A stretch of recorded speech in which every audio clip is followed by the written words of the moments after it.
Wala mang problema na i-denounce ninyo ang korupsyon sa gobyerno. Kaya lang mali yung pamamaraan ninyo ng pag-denounce. Sinabayan kasi ninyo ng destabilization. Ginamit ninyo yung pag-denounce sa korupsyon at ang masama, yung korupsyon na dinidenounce ninyo, mismong yung ating Pangulong Bongbong Marcos ang nangunguna sa pag-expose sa korupsyon, sa pag-denounce sa korupsyon. Binabaliktad kasi ninyo at ginagatungan ninyo ang mga mamamayang Filipino, lalo na yung mga supporters ninyong DDS, kapwa ninyo DDS, na mag-alsa laban sa gobyerno. Comes now yung mga panawagan ninyo na naging basihan ng ating mga authorities to file a case of inciting to sedition. Sumobra kayo eh.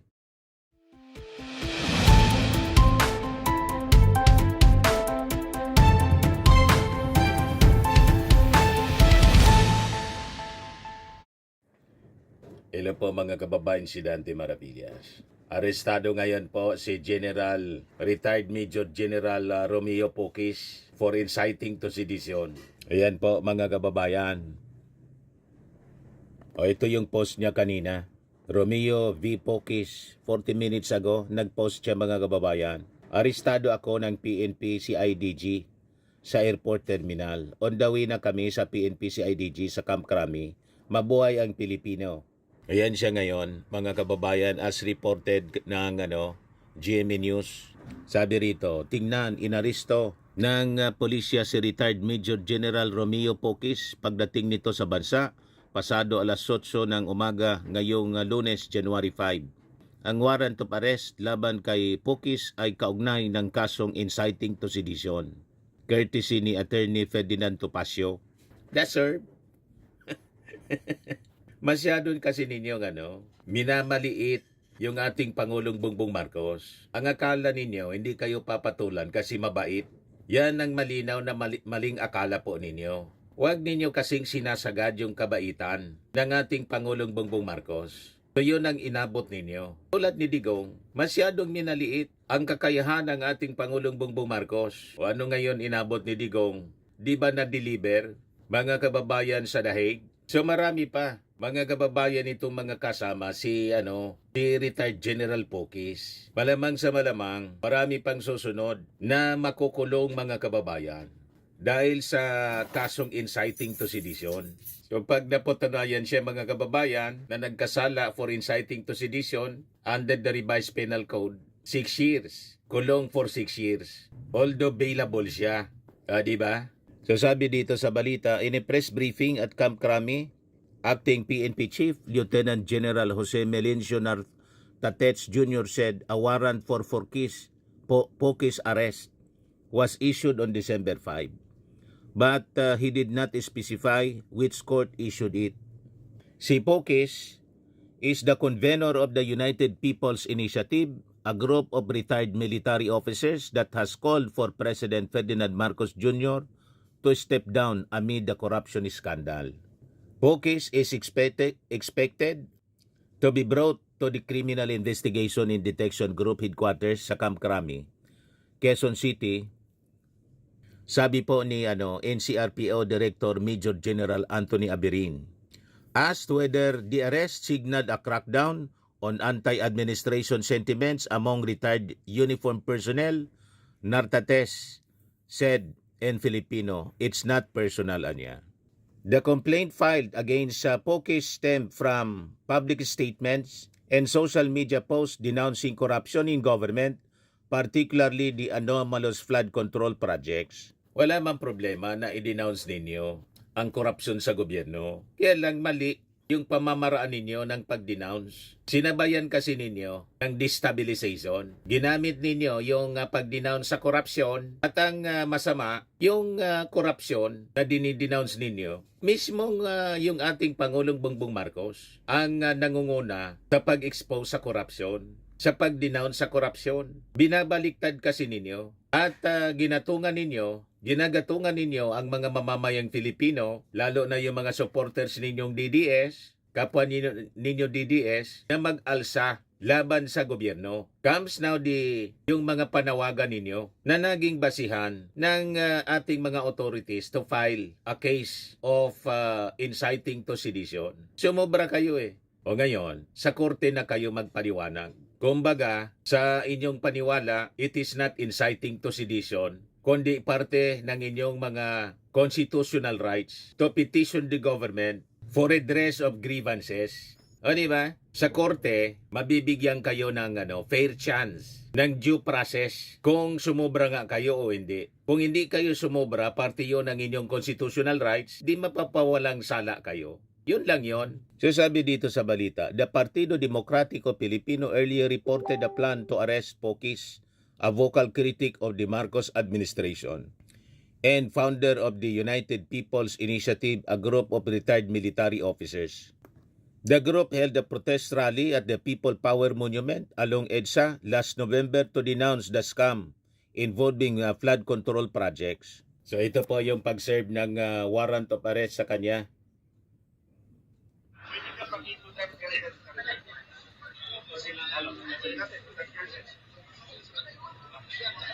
Ito muna tapusin natin. Ano ba yan? Kailangan ko sa bagong pamahalaan.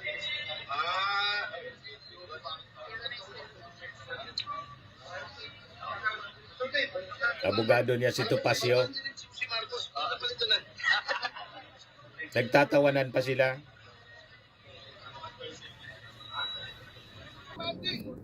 O ito po. O sakayin niyo yung isang abogado dyan. Karapatan namin yun. Sinasalubong siya ng mga kasama niya. Pero nandun na yung mga authorities. General na yan.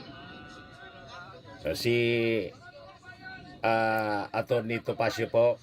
Mabuti si Atty. Topacio. Ayos ang buhay. Kada may kaso, may kita. Mas okay pag maraming may kaso sa mga kasama niya. Okay. And then, Pwede yan. At irereklamo namin ito. We will not let this pass kasi kung dating general, ginaganito nila. Ano pa kayo pangkaraniwang mga mamamayan? Kita po tayo sa krami.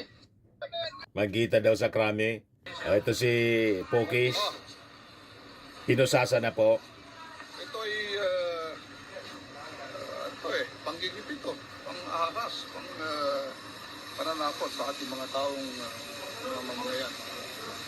Nagpapahayag ng damdamin sa matinding korupsyon sa bayan natin. Bakit po kayo nakaganyan? Inaresto ko dahil may kaso ako na inciting sedition. So hinaharap natin to. So kaso na ito. So harapin niya yung kaso na final sa kanya ng mga authorities for inciting to sedition. Ngayon, pag hindi napatunayan na nagkasala siya, di lalabas siya. Ganun lang naman po. Yes, sabi ng mga netizen, sabi ni Ashley Garbin, ganyan ang mangyayari sa inyo. Puro kasi pansarili iniisip ninyo. General nga kayo pero wala kayong malasakit sa ating bansa. Mas pabor pa kayo sa China na umaangkin sa teritoryo natin. Sa kahihimod ninyo sa puwet ni Digong ayan ang napala, puro kasi kayo pansariling interes. Sabi ni Jerry Pipikan, pag may sala, managot, be fair. Sabi ni Opinia Rowley, trial by court martial for any breach of Republic Act 340 Section 5. Potential consequences can include forfeiture of pension, confinement, and maybe among others. Sabi ni Cecil Maluping, sayang yung credentials ni retired general na makukulong lang siya sa maling ipinaglalaban. Sabi ni James Clave, a conviction of crime involving moral turpitude adversely affect the entitlement of military pension. Choose na yan sa buhay mga kababayan. Sabi nga natin sa ating video sa Life with TM, you become what you believe. Ano ba? Kung ano yung pinaniwalaan mo, yun ang mangyayari sa iyo. Naniwala ka sa maling paniwala, ayan ang bagsak mo. Di ba? Pwede naman sana na pinili niya mga kababayan ang tahimik na buhay. Kaya lang ang idol niya, si Digong. Si Digong na hindi niya pinili ang tahimik na buhay after na magtapos ang kanyang turno bilang Pangulo na sana nag-retire siyang maayos. O ngayon, nag-iisa siya sa kulungan sa Dahig. Itong si Pokis, pwede naman sana siya na mamuhay ng tahimik bilang isang retiree. Pinili niya yung magulong buhay. So ito ngayon ang kanyang kinabagsakan. And there is that danger na baka ma-forfeit ang kanyang retirement. Iyan ang choice niya eh. Di ba? Pwede naman sana na magsalita, criticize the government. Walang problema yon sa isang democracy. Kaya lang, may limit po. Huwag susobra na lalampas tayo doon sa ating mga karapatan, constitutional rights. Pumasok yung kanyang mga aksyon, mga kababayan, sa inciting to sedition. That's the reason why na-filean siya ng kaso. And a warrant of arrest was issued. Ito na ngayon. Sinalubong siya sa NAIA. Lumabas pala siya ng bansa. Arestado, mga kababayan, si retired General Pokis. O ngayon, gagamitin na naman ninyo ito sa mga propaganda. Gamitin lang ninyo para damay-damay. May isa pa nga dito na nagpapakalat na naman ng fake news. And I think kailangan ng kamay na bakal dito. Yan si dating Yusek Lorraine Badoy. Tingnan ninyo ang pinapakalat niya. Mga kababayan, a video and photo of Bongbong Marcos and Lisa Marcos including in drug-laced group sex have come out. This happened purportedly while he was president on official business. Malacanang owes the people an explanation. Ganyan kalala, mga kababayan, sila sa pagpapakalat ng fake news, sa paninira sa ating Pangulong Bongbong at sa kay Lisa Marcos. Gumawa na naman po ng fake video. O ito yung nagpakalat, mga kababayan, dapat ipahanap ito at file ng kaso. Pinapakalat ito nito, mga kababayan. Ayan siya. Yan occurred. Yun po yung pumunta po dito sa United States ang mga world leaders to talk about the possibilities of having partnerships and siya yung nagpapakalat, mga kababayan. Isang DDS na nakabase sa ibang bansa. Sabay, mga kababayan, post ni Lorraine Badoy. So kailangan i-document ito, mga kababayan, ng ating pamalaan at ma-file ng kaso for cyber libel, paninira sa ating Pangulong Bongbong Marcos at kay Lisa Marcos. Panahon na, mga kababayan, na gamitan ng kamay na bakal ang walang tigil na paninira ng mga taong ito with the objective na gatungan ang damdamin ng ating mga mamamayang Pilipino at iupo si Sara Duterte. Ganon kadumi ang mga ginagawa nila, mga kababayan. Imagine, ang ikinikwento nila, ay videoan niya. Nang tinignan ko yung mukha na sinasabing si Lisa Marcos, tingnan ninyo. Parang yung pinakalat na video ng ating Pangulo, napakalayo ng mukha. Si Lisa Marcos ba yan? Yan, nakahubad. Yan ang pinapakalat nila, mga kababayan. Nakahubad siya. Labas yung dibdib. Babae, mga kababayan, na malamang AI generated na naman po. Yan posted by Sim Lovern. The story of Mr. Tubig in the Bangag Kopol. Grabe. Ito yung pinapakalat nila. More and Din Chase FB page. He's the one who interviewed the sex worker. Ayan Din Chase. Siya yung nagpapakalat, mga kababayan, nito. Ayan So kailangan siguro papanagutin dito sa batas, mga kababayan. Sumusobra na sila sa pambabastos sa ating Pangulo at kay Lisa Marcos. Yan Naniniwala kayong si Lisa Marcos yan? Napakalayo ng mukha, mga kababayan, kay Lisa Marcos. So malamang gumawa na naman po sila tulad ng pulburon video na napakalayo sa mukha ng ating Pangulong Bongbong Marcos. Tapos sinabi nila, si President Bongbong Marcos niya, gumagamit, sumisinghot ng cocaine. Yan yung pinakalat po ni Harry Roque. Napakalayo. Mas kamukha ni Ted Filon.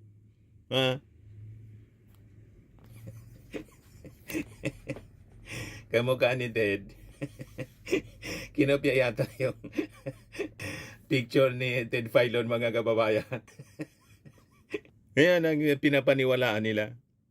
Lahat kapikian ang nalalaman ng mga DDS at kanilang pinapaniwalaan. Ganon din ito si General Pukis. Pinaniwalaan nila yung sarili nilang mga kasinungalingan para gatungan ang mga mamamayang Filipinong mag-alsa, iluklok si Sara Duterte. Yan ang ultimate objective nila. Ngayon, yun ang inabot niya. Inciting to sedition. So sa husgado ka na lang magpaliwanag to determine kung guilty or not guilty. Let the court decide on your case. Pero yung ating Pangulong Bongbong, diretso lang sa trabaho. Right now, pinirmahan na niya po, mga kababayan, yung 6.7 trillion national budget for 2026. After a thorough review and scrutiny. Yan po. Just in, President Marcos Jr. signs into law the 6.7 trillion national budget for 2026. Yan, with the Speaker Boji D and Senate President Tito Sen. Nandyan din si Sandro Marcos as witness, mga kababayan.